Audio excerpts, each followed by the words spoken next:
जो योजना झारखंड में हेमंत सरकार को जीत दिलाने में मील का पत्थर साबित हुई, अब फिर एक बार से झारखंड में उसका सहारा लिया जा रहा है। घाटशिला उपचुनाव के लिए जेएमएम ने अपने उम्मीदवार को उतारने के साथ साथ मैया सम्मान योजना का प्रचार प्रसार भी शुरू कर दिया है। पार्टी की ओर से एक पोस्टर जारी किया गया है जिसमें दिवंगत रामदास सोरेन और सोमेश सोरेन को दिखाया गया है। अब राज्य की राजनीति एक बार फिर मैया सम्मान योजना के इर्द गिर्द आ गई है। इस पोस्टर के जारी होते ही झारखंड बीजेपी ने सत्ता पक्ष को अपने निशाने पर ले लिया है। बीजेपी ने इस योजना को महिलाओं के साथ किए जाने वाले छल का नाम दिया है। बीजेपी का कहना है कि जेएमएम अलग अलग षड्यंत्र के तहत लाभार्थियों का नाम सूची से काटने में लगी है और महिलाओं को अब हेमंत सोरेन को सीएम बनाने में अखर रहा है। दुहाई दी जा रही है, कैसे आप देखते हैं? इस प्रदेश में सरकार की इकलौता उपलब्धि है वो मैया सम्मान योजना। ये किस सम्मान की बात करते हैं? इस प्रदेश की जब से हेमंत सोरेन जी की सरकार बनी है, इस प्रदेश में 8000 से अधिक महिलाओं के साथ दुष्कर्म की घटना घटी है। आप कल परसों की घटना देखिए, रांची राजधानी के अंदर में आप एक नाबालिग बच्ची के साथ में दुष्कर्म की घटना घटती है और ऐसी कई घटनाएं आप पूरे प्रदेश भर में देखने को मिलेगी।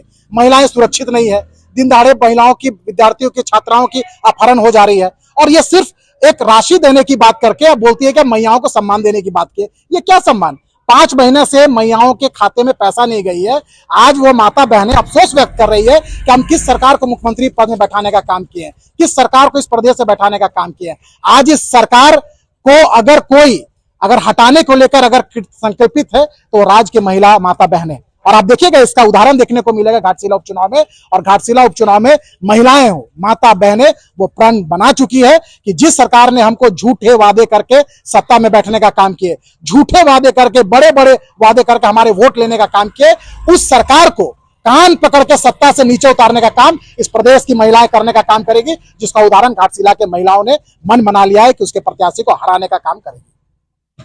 बीजेपी के आरोपों के बाद से जेएमएम और कांग्रेस दोनों ने बीजेपी को करारा जवाब दिया है। जेएमएम ने मैया सम्मान योजना को सीएम हेमंत सोरेन की पारदर्शी सोच का नतीजा बताया है, जबकि कांग्रेस का कहना है कि बीजेपी का इस योजना के साथ असहज होना लाजमी है।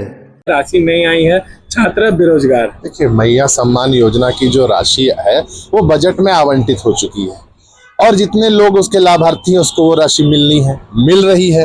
खटाखट पैसे आ रहे हैं अकाउंट में सम्मान के लिए मैयाओं की। तो भारतीय जनता पार्टी के पास, मैंने कहा ना, कोई विषय ही नहीं बचा है। अभी मैया सम्मान, चुनाव का समय आ रहा है, फिर से ये मैया सम्मान का विरोध कर रहे हैं। 2500 रुपए माताओं बहनों के खाते में जा रहे हैं, इनको वो बर्दाश्त नहीं हो रहा है। जाके बयान लीजिए उन बच्चियों का जिनके खाते में पैसे आ रहे हैं, और सभी के खाते में पैसे आ रहे हैं जो उसके योग्य गया है कि एक बार पुनः स्वर्गीय रामदास सोरेन के पुत्र सोमेश सोरेन आ रहे हैं और उसमें जिक्र किया गया कि किस प्रकार से मैया सम्मान योजना की राशि प्रदान की जा रही है। लेकिन बीजेपी का बड़ा आरोप है, बीजेपी कह रही है कि अभी भी बड़ी संख्या में ऐसी महिलाएं हैं जिन्हें राशि नहीं दी गई है, वही युवा बेरोजगार है। देखिए, मुझे ये लगता है कि मैया सम्मान योजना की जब हम लोगों ने शुरुआत की थी महागठबंधन की सरकार ने, तो ये वही भारतीय जनता पार्टी है जो मैया सम्मान योजना को रोकने के लिए, मैया सम्मान योजना लागू ना हो इसके लिए न्यायालय तक का दरवाजा भारतीय जनता पार्टी के लोगों ने खटखटवा दिया था। और मैया सम्मान योजना कैसे रुके इसके लिए लगातार भारतीय जनता पार्टी प्रयासरत रही है। लेकिन उसके बावजूद महागठबंधन की सरकार इस राज्य की माताओं और बहनों की सबलता के लिए मैया सम्मान योजना हमने लॉन्च करने का काम किया और उसको बेखौफ सुचारू ढंग से चला भी रहे हैं।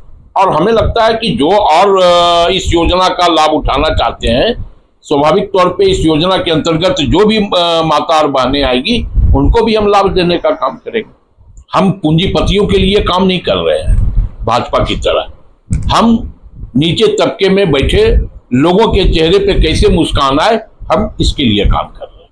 एक अंतिम सवाल रहेगा आपसे, कल रांची में एक बार मैया समान योजना लागू होने के बाद से झारखंड हमेशा से राजनीति के केंद्र में रहा है। सत्ता पक्ष और विपक्ष हमेशा से इस योजना को लेकर सक्रिय दिखा है। घाटशिला विधानसभा में महिला और पुरुष मतदाताओं की संख्या में ज़्यादा फर्क नहीं है, लिहाजा इस योजना का असर उपचुनाव में ज़रूर देखने को मिलेगा। रांची से आइडियल एक्सप्रेस के लिए संवाददाता सौरभ राय की रिपोर्ट।